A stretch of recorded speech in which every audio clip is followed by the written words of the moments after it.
तर दिशा सालीन मृत्यू प्रकरणात आता एक मोठा ट्विस्ट आलेला आहे। या प्रकरणामध्ये राजकीय आरोप प्रत्यारोपांच्या फैरी झडत असतानाच आता एक नवा ट्विस्ट बघायला मिळतोय।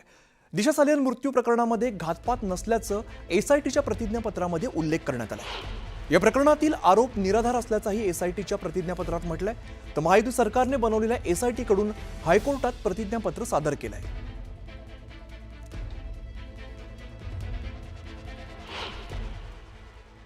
सत्य समोर येत आहे आपल्याच माध्यमातून। आता काय करणार? सगळ्यात आधी देवेंद्र फडणवीस यांनी माफी मागायला पाहिजे। त्यानंतर तो कोणते नारायण राणेंचा एक मुलगा आहे बघा, मंत्री एवढा आहे बघा,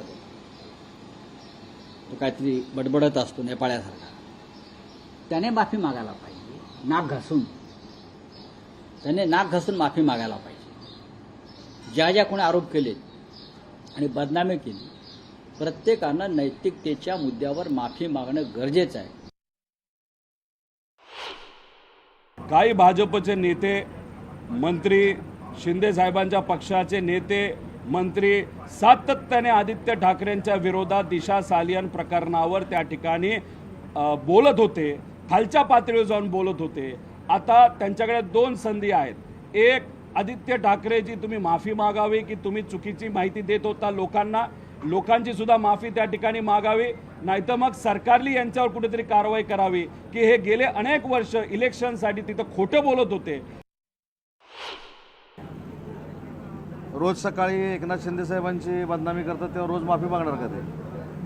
म्हणजे ज्यावेळी स्वतःची बदनामी झाली असं वाटतं तेव्हा समोरच्यानं माफी मागायची आणि रोज सकाळी उठून एकनाथ शिंदे साहेबांना बदनाम करण्याचं कटकारस्थान करायचं, ही दुटप्पी भूमिका आहे।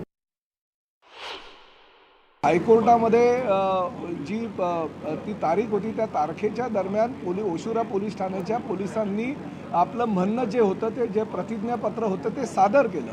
खरं तर हेच प्रतिज्ञापत्र काही वर्षापूर्वी दिशा सालियनचे केस बंद करत असताना ओशिवरा पोलीस स्टेशनच्या अधिकाऱ्यांनी सादर केलं होतं। तेच जो त्यांचं प्रतिज्ञापत्र आहे ते त्यांनी काल सादर केलेलं आहे। दिशा सालियनच्या वडिलांची आणि त्या वकिलांची हीच मागणी आहे की ती प्रतिज्ञापत्र मुळात खोटं आहे आणि अशा पद्धतीनं जे चुकीच्या पद्धतीनं ती चौकशी झालेली आहे ती रद्द करून नवीन चौकशी करावी, जेणेकरून सत्य उजेडात येईल। त्यामुळे ह्या प्रकरणामध्ये माननीय न्यायालय काय निर्णय देतं त्यावर सर्व काही अवलंबून आहे।